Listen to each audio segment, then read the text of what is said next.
Our next up is Ryan Clifford. And I got to tell you guys, this is the point in our next 6 that you can't miss. This is the last one like you can go get, and it's not going to destroy your team. The next ones, they're going to destroy your team if you want to go get them. But Ryan Clifford is our next one. He's with the High A affiliate with the New York Mets.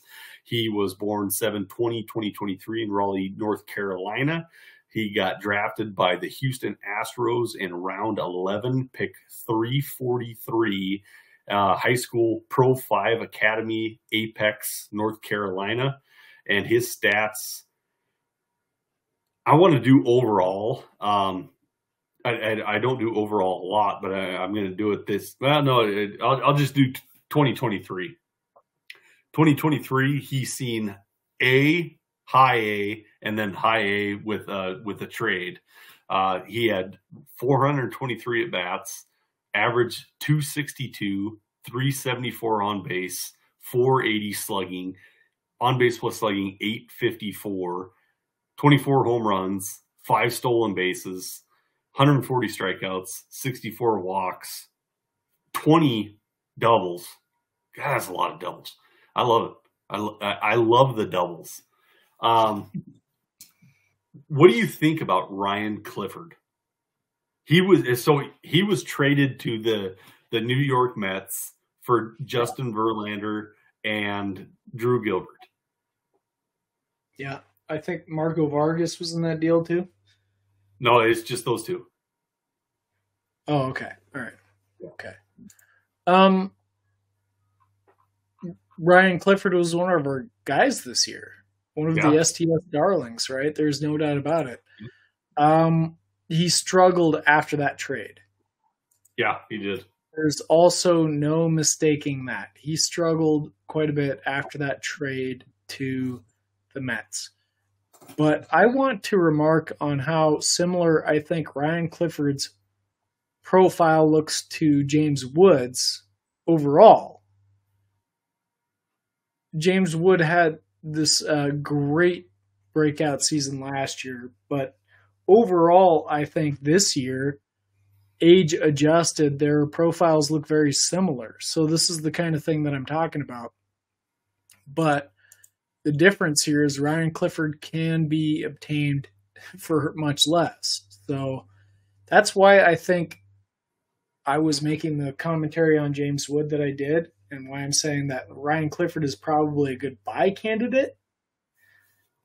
Because it's similar. If you adjust for age, it's very similar sort of productions. In fact, STS has him one spot ahead, which is surprising to me. But very high volume walk and very strong power from Ryan Clifford. The strikeouts are something to watch. But again, they were worse for James Wood this year. So why is everybody ignoring that? Not a lot of speed here in the profile. So don't go there looking for that. He might end up at first base. In fact, I think when he went to the Mets, he was playing primarily first base. James Wood batted .313 at a high A. .313 over the full season. And you're going to compare that last year? Last year. Okay. Last year. Not this year, last year. Last year when he was older by a year and some change, I think. So I'm saying you age adjust it, and to me it's very similar. We're looking at something very similar, if not. And the big difference there is I'm not saying that Clifford is a better prospect. I'm not saying that. I don't have it ranked that way. I'll tell you how I have it ranked. I have Ryan Clifford as my, let's see, where are you, Clifford? I have him as my 48th prospect, number 48. I think I'm mid-50s. And I have James Wood at number 12. Yeah. So I'm not saying James Wood 8. So I'm not saying that Clifford is a better prospect than Wood. I'm saying it's more Clifford is a significantly better value than Wood. That's what I'm saying. I agree with you. Yeah. So you're wrong. Age-adjusted production, from what I'm seeing, I just look at those numbers and I'm like, they're pretty similar. This year, just the 2023, they're pretty similar. Career-wise, James Wood has, in my opinion, a better track record because last year he had a real good breakout that was very impressive. So I would prefer going to try to obtain Ryan Clifford right now than I would James Wood. And these were the kind of insights that I think STS excels in pointing out to people. So fine. Buy Ryan Clifford now. And his stock is minuscule also because he was drafted in the 11th round. So people look at that and they're whatever, guy had a good season. This guy came in with top first round pedigree. I want to add that. He came in with first round pedigree. They had some shenanigans going on in the draft. He was going to go play college ball, but the Astros somehow talked him out of it. And then they traded him like the ruthless sons of bitches that they are. Anyway. I don't know. Okay, so we hate let's get this straight right now. We hate the Astros now. We hate the Rockies now, and we hate the Yankees. So if you guys like those major league teams, like, hey, I don't hate them. I don't hate the player. The Astros I don't hate. I just think they're ruthless, man. I hate them. All right. Okay, Last here we go. IPA, by the way. So we have 6 players left. Ross, where is Zavala ranked? Zavala's number 4. Zavala's 4. I don't know how I missed that. Give me just 1 second to add here. But he should not be above this guy. No, nobody should be. Well, there's 2 of them that should be above him. What's Zavala's first name? Samuel? Samuel. While you're doing that, I'm going to pee. Jesus Christ. Okay, so our next one, I like to call him Cheerio, but that's not how you pronounce it. It's Chorio. So it's Jackson Chorio. It's the Milwaukee Brewers. He's 19 years old. He's 5'11", 165 pounds. That's outdated. He's probably 200 pounds. He's a big dude. Born 3/11/2004 in Venezuela. He is Jason's brother. I guess I could pronounce it that way. In 2023, he's got 1,090 at-bats in his career, but I just want to break down his 2023 stats. 531 at-bats, batted .282, on base .338, slugged .467, on base plus slugging of .804. He had 22 home runs, 44 stolen bases, 104 strikeouts, 43 walks, 26 doubles, 3 triples. Okay, I know I've mentioned it like 5 times tonight of what does he do bad. This one, there's nothing he does bad. It is solid across the board. The Brewers have a superstar on their hands. You guys can't afford him. I can't afford him. If he's on a team, sorry, you're not going to get him. But you could sell him. You could sell him. Would you sell him? So this is an interesting topic. Now, this is a very interesting topic. I think this is worth discussion because we know Chorio is a superstar. Yeah. So, or a superstar in the making. He's not a superstar now. In the making. Yep. I should stipulate. I should have mentioned this. I apologize. He's 19 years old in AAA. Yeah, so last year, early on in the season, the STS model was like picking up on Churio like crazy, and so I was promoting him. I was like, this guy's a huge up and coming prospect, and he's sort of settled in a lot lower than I think people now have him ranked, which is interesting because I was early in on telling people about him, and now our system that I heavily rely on is having him lower than most people think he is, and oftentimes we're criticized for that. The interesting dichotomy at STS is like you can be there, you can be trying to help people early and often, and you'll still get criticized in the end for not having them built up enough. And that's where it is with Chorio. And the thing with Chorio now is that he is going to be a major leaguer to start next year, which is huge.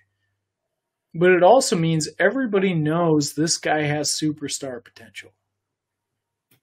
And he's already going to start next year in the major leagues. Does that mean he's going to be a star right away?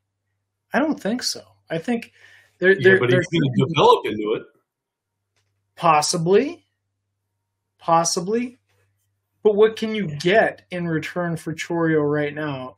Because his value is peaking, or it is at a peak. It may not be peaking. It maybe his peak is way higher than this. I don't know that. I can't tell the future, but that's why we play the game. So is he a sell high candidate in that STS right now is viewing him as lower than guys such as, well, there's not a lot of them, I guess, but like a Junior Caminero or something like that.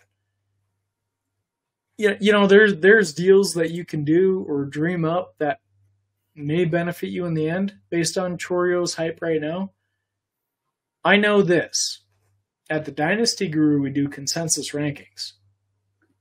And Chorio was the number one consensus outfielder. I don't believe that. I like Chorio a lot. I have my number 2, but I don't have number 1. But if he's viewed as the number 1, that means I can move him for who I think is the real number 1, who is Wyatt Langford. So that opens up a potential opportunity. And why would I even open that up? Why would I even say that that's a possibility? He's got power. He's got speed. Apparently he's tremendous as a defensive outfielder. But the one thing that he doesn't have that is in spades is plate discipline. It's all right. It's not great. It's pretty good. It's all right. It's not great. That's how I'm going to put it. So, there's an opportunity. There's an opportunity there. Okay. So now all that said, Chorio has star talent written all over him, and he's a guy you probably want to roster in general. So, sell high potential, but you already own him. You got him last year because you listened to us at STS. Just hold on to him. He also garners a comp, which I think you'll love at STS, of Mookie Betts. He does not have Mookie Betts' plate discipline, but he has that talent all around, apparently. It's a great one. Okay. What? Okay. So I said my piece. a high-end trade. We're living in the normal. You pick up a rebuilding team, and you pick up a team that is already good, but you want to start the rebuild. Do you do Soto for Chorio? Hell no. Okay. No. These guys are not on the same plane, in my opinion. That's my view of things. No, it's not. It's not the same. I think Chorio is a hell of a prospect, but no. Okay. No, you don't. Okay. Okay. It was posed a question. It popped on in the top of my head. I see a regression from Soto. I know you don't. And I see Churio just ascending through things. I wouldn't do it either, but it popped in my head. Don't All right. So Churio, go get him if you can, but it's expensive. Yeah, I mean, if you can get him, sure. Yes. Yeah. All right. Yeah. All right. Our next one. Our next one, we have another debut, another guy that Ross just absolutely freaking loves, Evan Carter for the Texas Rangers. Texas Rangers, as a ball club, how much are you in love with the Texas Rangers right now? I am. That team is stacked. I'm pretty head over heels. Yeah, not gonna lie, they're awesome. Texas Rangers, Tampa Bay Rays, Arizona Diamondbacks, Baltimore Orioles, and the Reds. Those 5 teams, man, they are fucking insane. Pardon my language. You still see that with the Diamondbacks right now after Carroll's graduation? I think the Diamondbacks are only going to get better. Yeah. Well, I agree with that in general, but without Carroll, like that system dampens quite a bit. I'm not talking about systems. I'm talking about teams. Oh, gotcha. Yeah. Teams in general. Those 5 are ridiculous. Yeah. And even with the way that the MLB buys players, I don't know if other teams can catch up. Those 5 are insane right now. Yeah, I know you have the Yankees. I know you have the Braves, and both of them are going to be really good. But those 5, you got the Dodgers too. They've shown an unending will to be able to spend whatever they need to do what they want, which is fairly incredible. Everybody wants to be down on them, but hey, man. So I wanted to mention this. I wanted to mention this at the very beginning of the show. So I read something. It's Ohtani, $700 million, and Yamamoto. Am I saying that right? Yeah, $300 million. So they have $325 million. So $1 billion in 2 players. The Twins, the Red Sox, the Tigers, and there was like 9 other teams haven't spent that in a decade. Well, and to be fair to the Dodgers, they're not going to spend that in a decade either. Yeah, because he's diverted. So that rule needs to change. Deferring so much. You can't defer that. That is bullshit. Why? You're just playing it off. It's a Bobby Bonilla contract. They still got to pay it. It's just but it's not going up against the salary cap and the salary taxes and bullshit. No, that is wrong. The structure. They need to step in. The structure was proposed by Ohtani. That's bullshit. So you can sign other players? Okay, but Ohtani's making $2 million a year. And he's easily worth 5 times or more that amount. He's getting it no matter what. It's just going to be when he retires. It's just not counting against their salary cap. Right. So it's bullshit. But I'm saying he's getting it. Yeah, but he's not getting it now. That doesn't. Come on, let's be realistic. If you were offered a job and they were like, "Hey, we'll pay you $20,000 a year now, and you can take $150,000 20 years from now," would you do it? No, because you need more than $20,000 a year.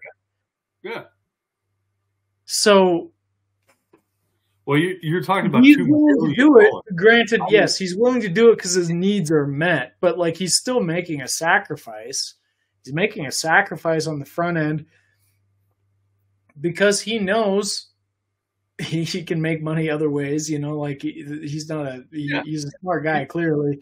And at the end of it, he knows he's going to be taken care of. That's retirement, man. That's retirement for Ohtani. Yeah, but as far as sports, and the Dodgers love this because they're like, oh yeah, the dollar is going to be so much less valuable in 15 years than it is now, because that's the way the world works. Anyway, why are we going off on this tangent? It's a loophole. All of our followers. It's a loophole and subscribers on YouTube. It's a loophole and it's bullshit. I disagree with that. I think it's business, and it is what it is. And every other team had the same opportunities presented to the Dodgers. They just didn't offer as good of a deal. Period. And you know what? You know what works in the Dodgers' favor?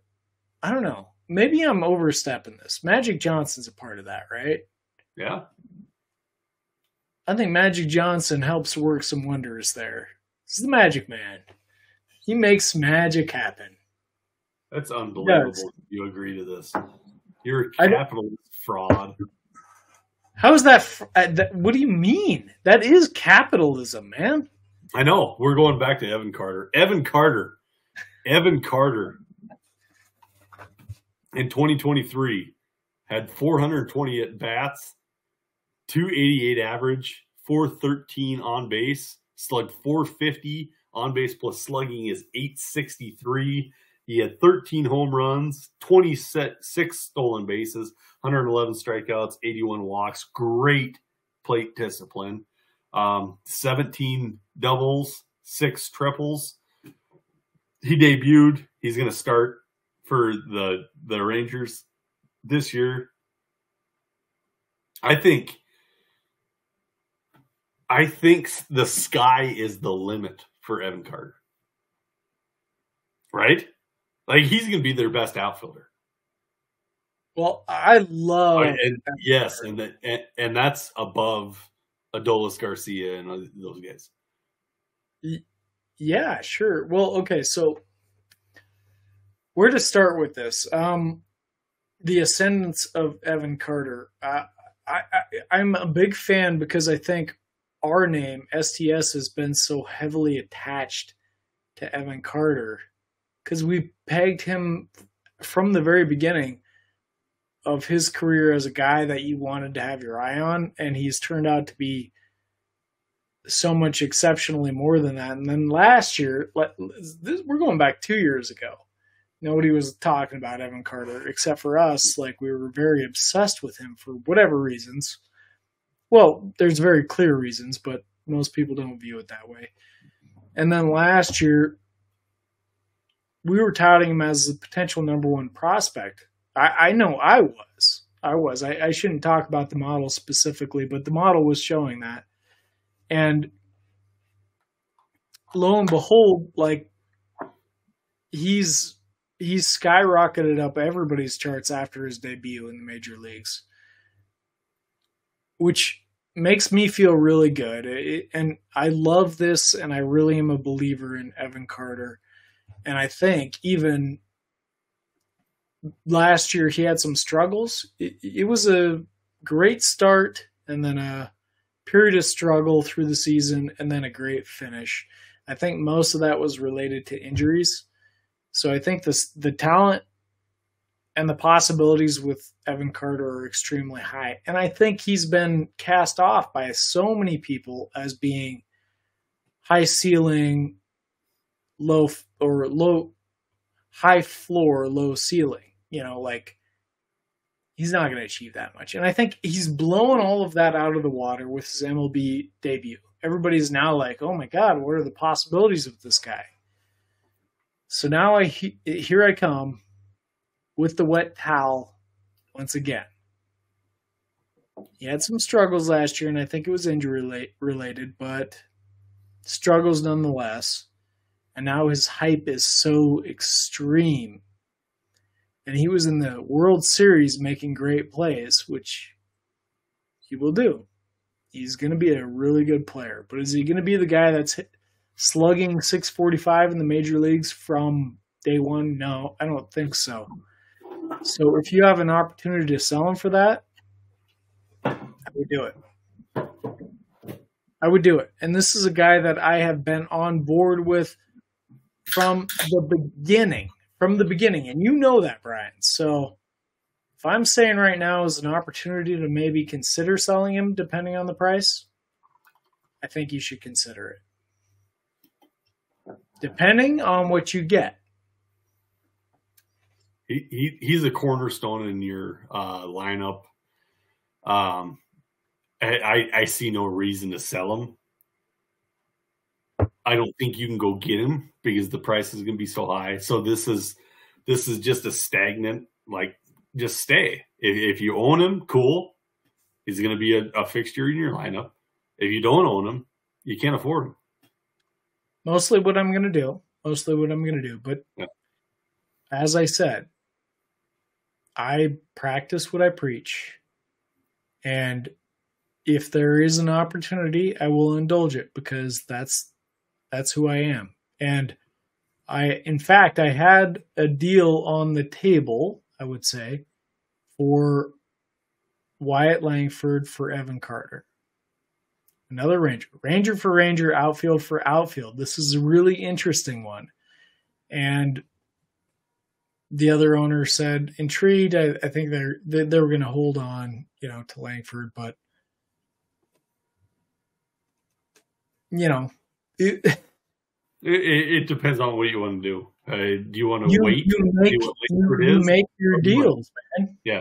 Or do you want to have the product now? Yeah. Well, even so. I mean, those guys are practically both on the major league precipice. They are on the major league precipice. Evan Carter's already made his debut. It was just such an impressive debut that now everybody thinks he's the player that we always knew he was, maybe even more. And that's the thing. Like, they think that he's maybe even more, I'm a big... You'd indulge it. We're going to get there. We're going to get there. Let's not spoil things because we're going to talk more about Langford in a little while. And I'll make my comments then. But let's move on to the next one. Let's go to the next one. What do you think? Love Evan Carter, by the way. I just want to throw that out there. That guy's our guy. He's our guy. Yep. This is why you follow STS, is for the Evan Carters. Can you pause it? All right, guys. We're jumping into number 4. And that is going to be Samuel Zavala. And Samuel Zavala is with the High A affiliate with the San Diego Padres. He's 6'1", 175 pounds. He is only 19 years old. He was born 7/15/2004.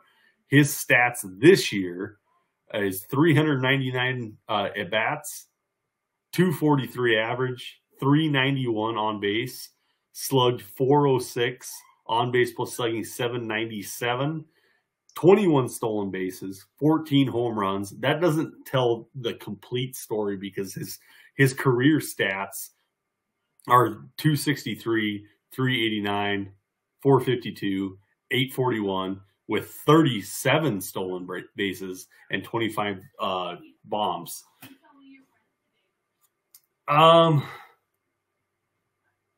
This is what do you think here? Do you want to hold on this one and take a peek a little bit longer? He's young. He's good. The stats look very nice. He's already in High A. Probably see Double A by the time he's 20.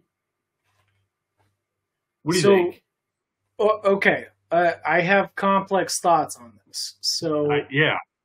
He's a clear buy, in my opinion. Yeah. Go get him. Zavala, really good numbers for a guy that was in his age 18 season at A and High A. Those are very advanced assignments. But the problem is that the STS system is not really built to handle a guy that's old for his age, old age, his age level season. And we'll get this down right now, but I think this would knock him down a few pegs. But he qualified as an 18-year-old, but was 19 most of the season, or at least half the season. A little less than half, maybe. There's a qualifying time period anyway, and he was 18 through that period, but very shortly after turned 19. So to me, like, he's probably knocked down a couple pegs because of that, but shows interesting plate discipline, is a good hitter, has, really good plate discipline. So I think he's an interesting player. He's not really highly ranked by many people, so I think he's a buy. I think go get him. I think this would not be above Evan Carter in my opinion. This but is he's an odd one. He is also a guy that's kind of like Evan Carter in a lot of senses. Like, nobody cared about Evan Carter until all of a sudden he was in the major leagues and he was doing damage, Yeah, this is an odd one. His placement is odd. His stats are a little odd. There's clearly something here. Clearly something here. He's nowhere near James Wood, Pete Crow Armstrong, none of those guys. But there's something here that I'm very intrigued by. This is cheap. He's already number 4 on our rankings. This is an absolute go get him. Go get him. Like, the system wants something here. The system is almost pulling a Brian Shanks feeling out and saying, this is one of your guys. Well, it comes down to what I've always said to you. This STS system is good at identifying people early and often. Yeah. And Zavala is one of those guys, I think. I think it's an imperfect science when it comes to Zavala. I'll be honest about that. I think he's boosted up a little too far, but I think he still should be identified as a guy that's underrated. Who's his comp? Let's check it out. Zavala's comp. Whew, you're going to like this. Cody Bellinger. That's weird. You think I like that? I think you like Cody Bellinger. I don't. You don't? Have. No, I never have. All right. That's interesting. Oh, man, that's interesting. That's a boomer bust, right? Like, the first thing you think about Cody Bellinger is he's either going to give me everything or he's going to give me nothing.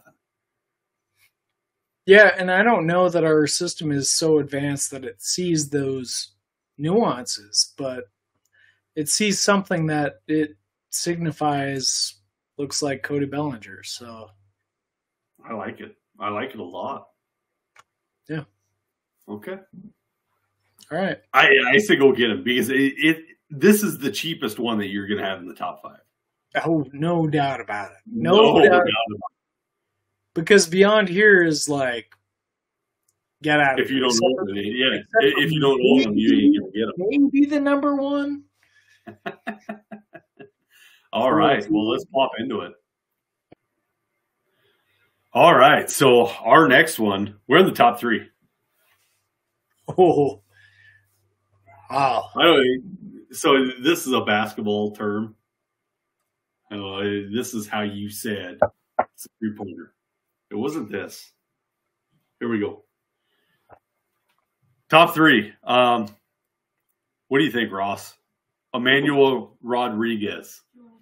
Minnesota Twins, 5'10", 210 pounds, 20 years old, out of the Dominican Republic, born February 28th, 2003. His season stats this year, I could blow up. Let's do his whole career. whole career in the minors, 616 at bats, 242 average, on base of 413, slugged 495, on base plus slugging is 908,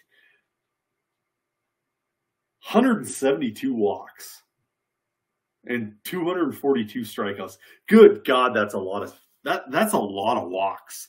35 home runs, 14 triples, 23 doubles. Are we completely infatuated with Emmanuel Rodriguez? Completely? Well, we got on here last year and we said, go get him. Go get him.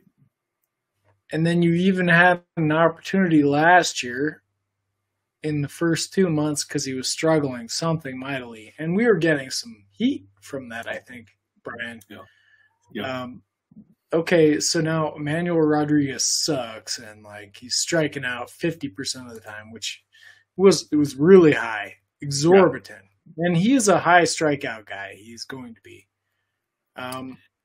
Yeah, but man, he watches after a lot. that, he turned it around. After that, he turned it around. He was like a 260 hitter the rest of the season with, he's going to have a huge OBP, like 420, 430. And he hits with power. He does. When he makes contact, what everybody says is like he needs maybe to swing the bat more often, like get the bat off your shoulders because he's so patient or whatever. But this is working for him still. And even despite a down season, I would call that a down season. Still not a bad season. The profile looks really good to me. Go get him. I say go get him. Yeah. We're with the Twins. We're with the Twins. He's going to be 21 years old. Probably going to start this season at Double-A. That's a pretty good age to level placement. Are we in love? Are we completely in love with Emmanuel Rodriguez?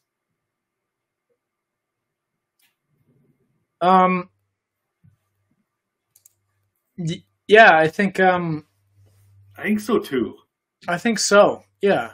I think so. I think we have. He's not an 80 ranked prospect. He is a bona fide top 40.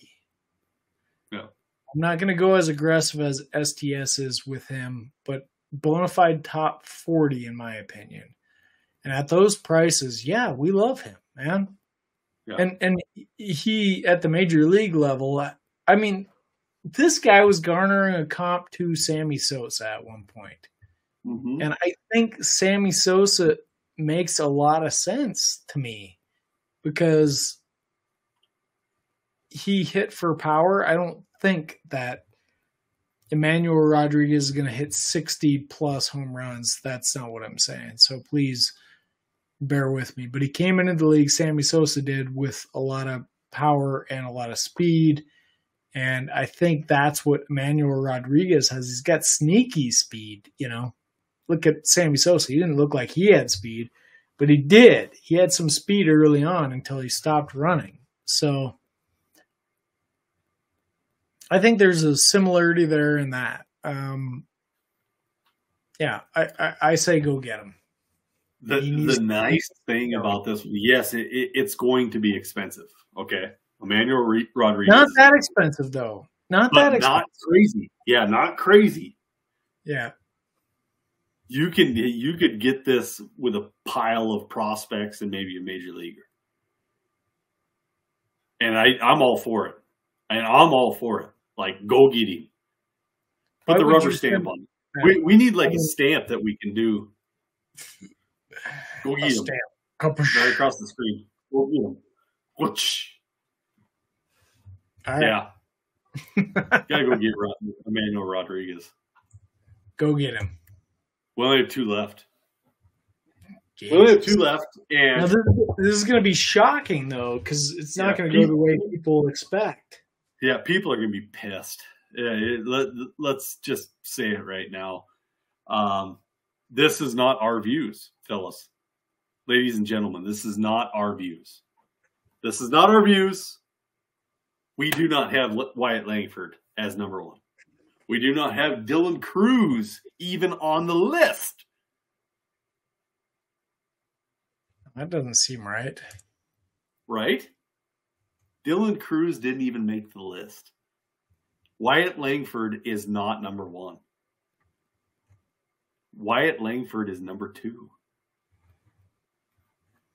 Guys, let's break down Wyatt Langford, Ross.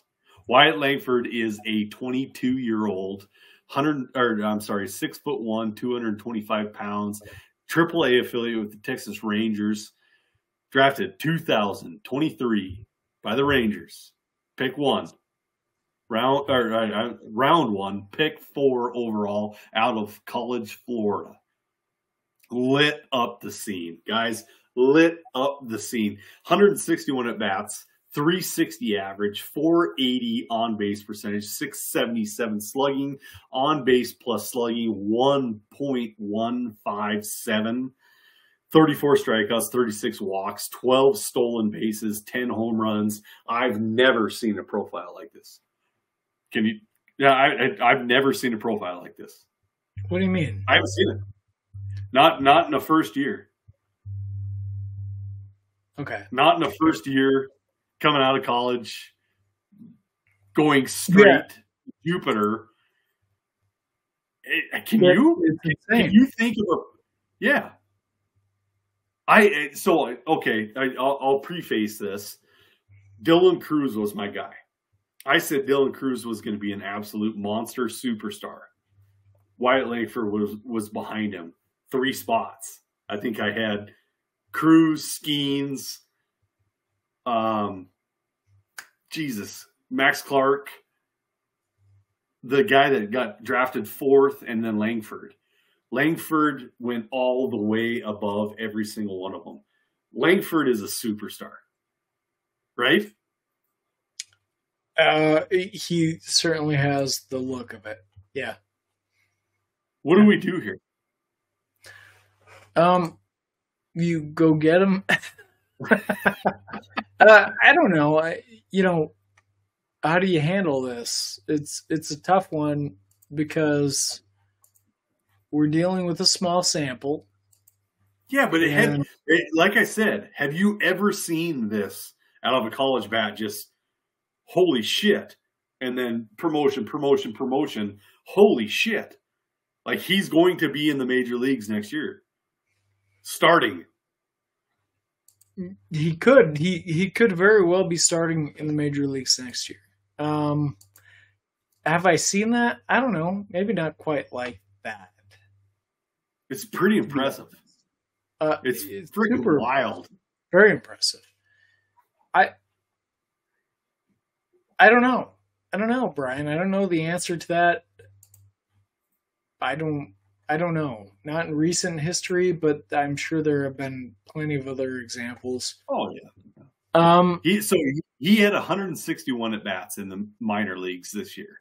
He probably had another, 300 during college.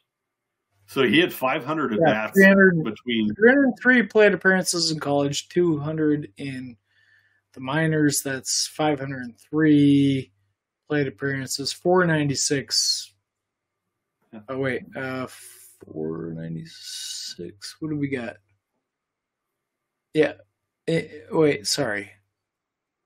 503 plate appearances, and we got, I don't know the number of at-bats. Whatever. That's insane to me. For a kid coming out of college, blowing up that many at-bats and producing.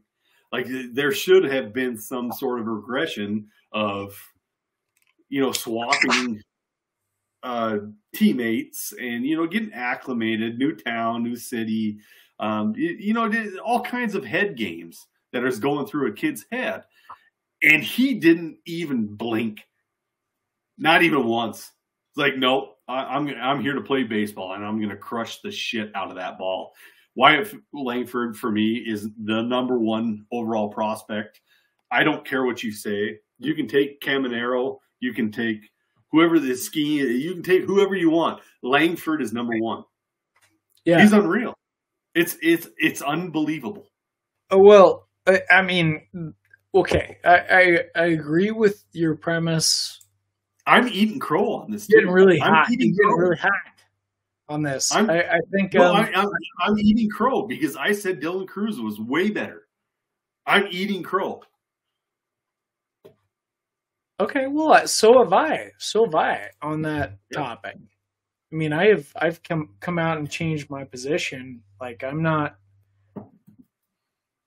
I guess this is a thing. This is a philosophical conversation to have about being successful in fantasy baseball or in anything. It's a reality of life. To be rigid and set in your ways and not willing to change is a problem. You know, and it certainly is when it comes to prospect evaluation and when it comes to comparing players and people. Because comparing me and you, Brian, is let's be honest, it's not a comparison. No, we're wrapping this all back up. You like being you like being competitive, but come on, no. Anyway, getting back to this, no, I honestly like you compare the top guys, and it's so tight. And you got Dylan Cruz, you got Wyatt Langford running together like fucking, I don't know, like they're exploding atoms or something like that. You know, they're coming to collide so hard. Two Rams butting heads up in the mountains of Montana. Yeah, but when you get in the major leagues, when you get in the minor leagues, and in the major leagues, this is a good point. Something I need to think about a little bit more. But you separate yourself so much more, you know, because they both had great stats coming up. But I feel like Langford has separated himself pretty clearly. And it took a while for me to come around to that conclusion. But what you're saying is a little wild to me. Like, I think Langford is bona fide. You can't miss with this guy. You can't miss. Like, every way around it, he is a great prospect. But there's other great prospects too that are doing it similar levels, younger. You know. Yeah, we're talking about 161 at bats. That's all Langford's got is 161 at bats. He's got a long time to prove it before he goes nuts. And let's redefine what we're looking for when it comes to fantasy baseball, when it comes to dynasty baseball. It's about looking for the best player, not looking for the best player that year. It's looking for the best player.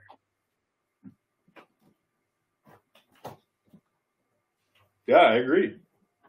Well, anyway, Wyatt Langford, bona fide can't miss star. We're seeing it in the making right now. No buts about it. But he didn't come in at number one. No, he didn't. And that's crazy. Do you want to know who number one is? Do you want me to break this down? I don't know. Yes? It's not Dylan Cruz. It's not Dylan Cruz. Where did Dylan Cruz fall? Oh, he just missed out. He's like just on the outside. Okay, so 15, I think overall is what he ranked. So let's talk about a couple guys before we get into number one. A couple guys that might have missed the list. I have a Marion Boyd, but he got hurt. He had a blown out knee. A Marion Boyd missed the list. Do you have anybody that could have quite possibly in your top 30 that should have made the list? Oh, I mean, you mentioned Dylan Cruz. That's a pretty obvious one. Let's see. Who else do I got?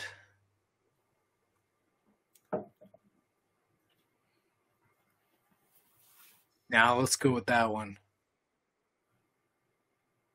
obvious guys, I mean, I feel like some of the ordering I would change a little bit, but no. Yankiel Fernandez, let's talk about him maybe a little bit. I don't know. He'd be interesting to see in this list. And I think he was there. He faded a little later in the season. But I think STS hit the nail right on the top of the head. They did a great job ranking these guys. Once again, these are not our views. These are, part of an analysis, part of a machine. And I think they got it. They got it, right? Yeah. So with that, somebody that you need to pick up on right now. So this is the scary part. This is the number 1 overall outfielder by STS. And yes, he's going to be expensive. But other than, Cruz and Langford, where they're completely unattainable, Montez is attainable. There are some leagues in here that Lazaro Montez, you would be able to go get this guy. He is 19 years old. He is 6'3", 210 pounds. Don't let that fool you. I seen a video. He is 6'12", and all of it. And he is born in 1022 out of Cuba. His stats, he was in the rookie level DSL last year, but this year he went to rookie level on the state side and then to single A. And he had 241 at bats, batted .303. His on-base percentage was .440. He slugged .560 with an even on-base plus slugging of 1. Big numbers. He struck out 76 times, walked 54 times, 2 stolen bases, 13 home runs, 19 doubles, 2 triples. Lazaro Montez is an athletic freak. If you look at any kind of video, you will see the difference between, I'll put it in perspective, between me and Ross. Ross is 5'6", I'm 6'3". What the fuck? It's like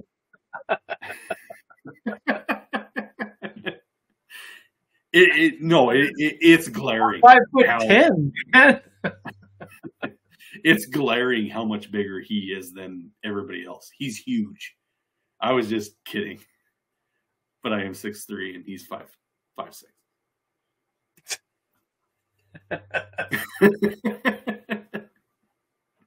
Well, if you've ever played high school basketball, that's how much the difference plays up in basketball, right? Like, I said I was 5'11" on the roster sheet, and everybody called it out. Shanks ain't 5'11".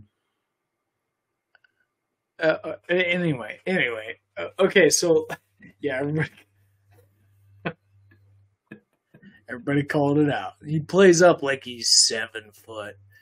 But I mean, it does make a difference. That's the point that I'm saying, is that if you're 5'10" on the floor versus being 6'2" in small town America anyway, like, that's the difference between being a center and a point guard, or a shooting guard. Like, it's a huge amount of difference. Yeah. Anyway. So when you get more extreme and 7 foot versus guys that are even smaller, it's insane. So Lazaro Montes, I would like to talk a little bit about him because I don't view him as the number 1 outfielder, but I do think he is a force coming. Right there. Yep. So when he first came into the league, he was viewed as this guy that had tremendous power, but there were significant concerns about his hit tool, his capabilities to hit not strike out a lot. I think he's showing that those concerns were inappropriately placed, or he's been trained really well, one or the other.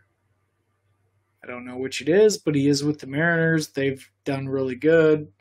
His peak projections only have him striking out in 21% of his plate appearances, so that's not that bad for a guy that was coming to the league with some notoriety for he's going to be a K King, you know. So really interesting to see that. He garners what else can I say? Unregressed, he projects for 40 home runs, and he garners a comp to Mark McGwire. That's pretty insane. That's heavy. Yeah. Power potential off the charts. Off the charts. Now, in most leagues, this guy should be pretty obtainable. Yeah. Yep. In our league, I think he's unaffordable. He's with an owner that is not tradable. That story doesn't really obtain to our conversation. Well, it doesn't really. Well, I don't know. Well, our situation doesn't really relate to most leagues, right? Our league is a little different. But still, the point being that Montes right now should be affordable. And STS is telling you need to go get this guy. You need to think about what you can pay to get him and take advantage of it. And if you can do that, if you commit yourself to paying attention to these kind of things, this is what sets you up to be a multiple year championship winner. Yep. Yeah, like you said, it shouldn't be expensive because there's a lot of hype around him, but he doesn't have the statistical comps of AA, AAA, blah blah blah blah. You can go get him. You can go get it. You have to go get him. Go get Montes right now. Absolutely. He's an absolute go get him. So we're both in agreement. Yeah.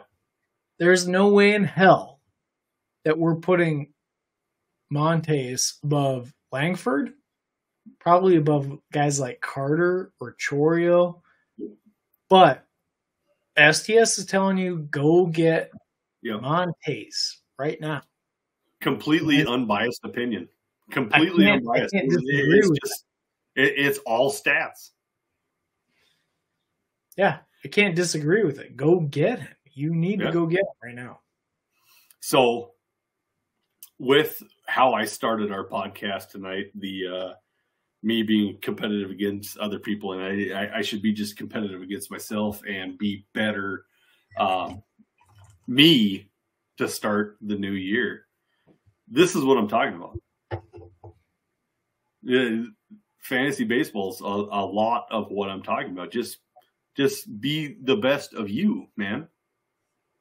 Go find some players that you like, that we talk about, and you don't have to be better than the powerhouse team this year. You can work on that later. You don't have to compare yourself to that other team. Such is life. You don't have to compare yourself to other people. But damn it, I think you better win your league this year. Come on, let's get there. I think that's very profounding. I really do. I think that's very important to look at yourself, and you don't have to be better than the other person. Just be the best of you, man. All right, Brian, can we high five the camera? Because I'm in agreement. Yeah. Boom, boom. All right. Hey, guys. Totally out of sync. Yeah, 4 hours later, I really enjoy you guys. I hope you enjoy us. We're going to do it again. We have starting pitchers and relief pitchers coming in next. You know who's going to be on that? The starting pitchers list? Yamamoto. I can't wait to talk about that. Ross is already pumped. I mean, he's not going to be on the list, but we'll talk about him. All right, Statliners. It was nice seeing you. You guys take care. Brian, as always, and just Ross. Later.